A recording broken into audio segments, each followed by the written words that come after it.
Does anybody understand the Canes ACC championship scenarios better now that Donna was on? Because I don't. I'm as confused as I was when I was trying to piece it together on Twitter. I'm more confused, but Yeah, that's just normal for me. Yeah. Yeah, no, I totally understand. I feel like you, Jimmy. Listening to Donna.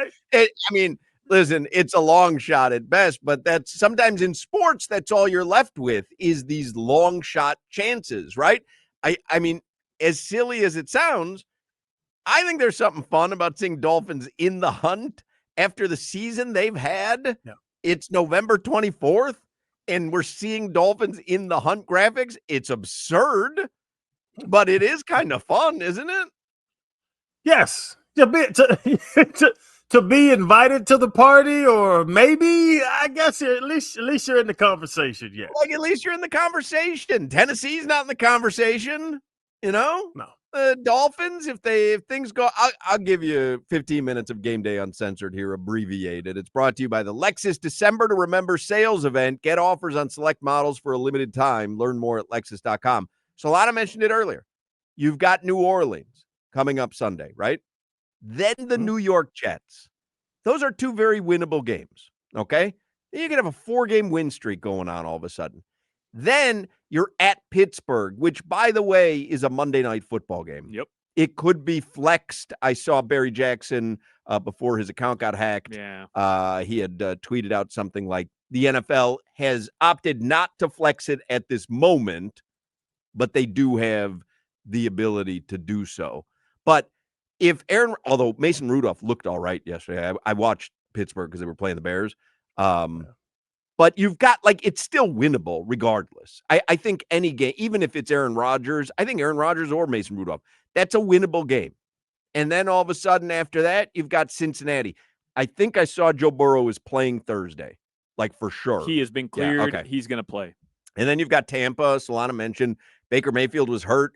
Who knows how they're going to limp in at the end of the season. And the final game of the year is against New England. My wife said to me yesterday, because I didn't realize it, she said, do they have the best record in the NFL? And I looked at the standings, and they do.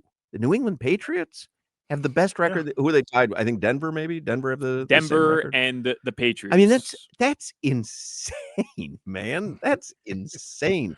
But there is a scenario where the Dolphins string together a bunch of wins here at the end.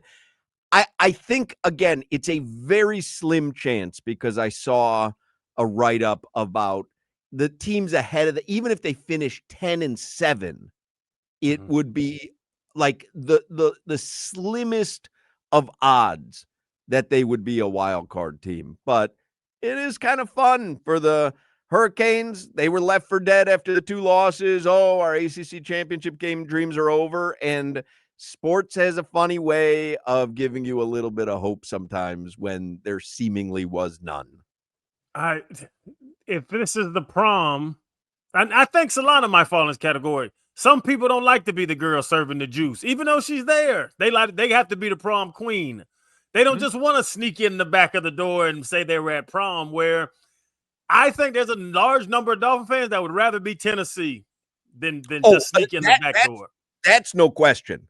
But I'm just saying reality is what reality is. Would you rather have an epically bad season rather than put together some sort of winning streak at the end that's going to end up being fruitless? Probably.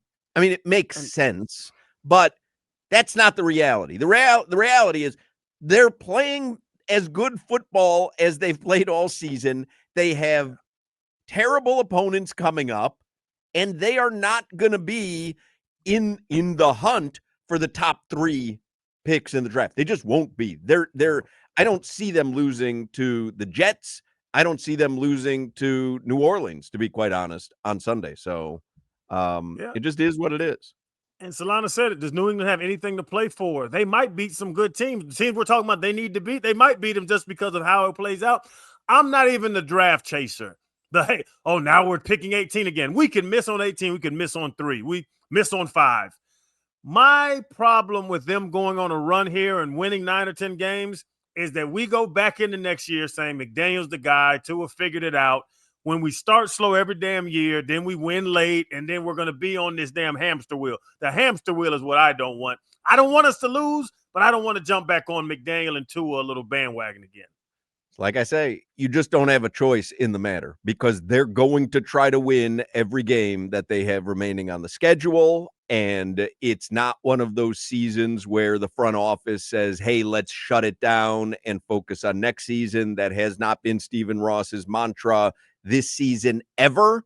And it certainly isn't Mike McDaniel's. It's not Tua. And so I think they're going to end up potentially being on that hamster wheel again. But again, my point is, you don't have a say in the matter. You know, like somebody put up their Crowder preach, but what are you preaching? You know what I mean? Like, it's just, I'm telling you, the reality is the Dolphins have figured a little something out, and their schedule is doing them a massive favor now at the end of the season. If the favor is winning games, you don't have any say in the matter. So sit back and enjoy in the hunt. I mean, you can't, you know, like preach Crowder. Like, you guys want to gather on a street corner and hold up signs, please lose Dolphins? Like, it's just fruitless. No. We could kidnap A-Chan. That'll pretty much do it. Well, that would do it. Well, no, I mean, you know, if Austin Jackson comes back, if Liam Eichenberg came back, I feel pretty good about those two ruining whatever good mojo. No, I was going to say, then you have a direct path to the Super Bowl, in my opinion. Look, I just Liam in there.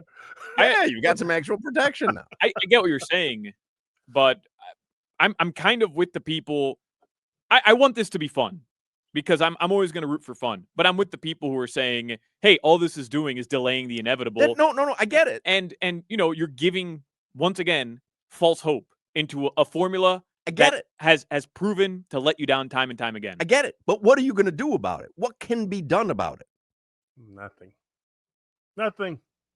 Literally nothing. I'm telling you, literally nothing. They're not going to try to stop winning. Yeah.